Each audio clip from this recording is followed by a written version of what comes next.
वाचन करतो का? आवडीने करतो. गोष्टीचे पुस्तकं वाचतो, आपले धडे वाचतो, हे की नाही. आता पेपरचं वाचन करताय तुम्ही, तर या पेपरमध्ये माहिती पण कळते तुम्हाला वेगवेगळी, कळाली का नाही. गोष्टीच्या वाचनामुळं त्यावर तर वाचनाची पण सवय लागली. ह्या पेपरमधून आपल्याला काय काय मिळतं पहा, म्हणजे काय काय समजते, हे की नाही. गोष्टीमध्ये छान छान गोष्टी तर वाचतोच आपण, पण पेपर, वृत्तपत्र, आणखी जीवन, मासिक पत्र असे सगळे वाचले तर आपल्याला काय काय समजतात. तर आज तू वाचतोय पहा, तू वाचलेलं काय रे, काय मिळालं तुझं, काय समजलं? पेपर वाचल्यामुळे क्रिकेटची माहिती, हा, म्हणजे की वेगवेगळ्या प्रकारच्या खेळांची माहिती मिळाली. शर्वरी तू सांग बरं, तू आता तो पेपर वाचतीये, कोणता पेपर येतो, त्या पेपरची माहिती तू वाचतीये, त्याच्यातून तुला काय समजलंय?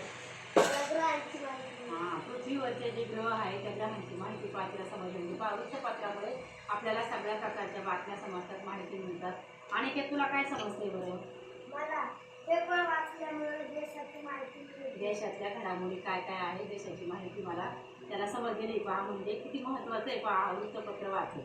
आता आज अशी तू पण पेपर वाचतोय, तुला काय समजलं रे? पेपरामुळे जगाची माहिती मिळते. जगाची माहिती मिळाली, वेगवेगळ्या बातम्या वाचायला मिळाल्या. म्हणजे नाही का, आपण खेळाची माहिती पाहतो, वेगवेगळ्या नेत्यांची माहिती पाहतो, जगातल्या जे काही घडामोडी घडतात ते पण आपण वृत्तपत्रातूनच वाचतो, हे की नाही. गोष्टींच्या बरोबर इतर अवांतर वाचण्याबरोबर वृत्तपत्रातून आपल्याला ही चांगल्या प्रकारची माहिती मिळते. आणि तुम्हाला पण वाचायला सगळ्यांना आवडते की नाही? आवडलं ना? ज्ञान तर वाढतंच आपलं सगळ्यात बरोबर. धन्यवाद.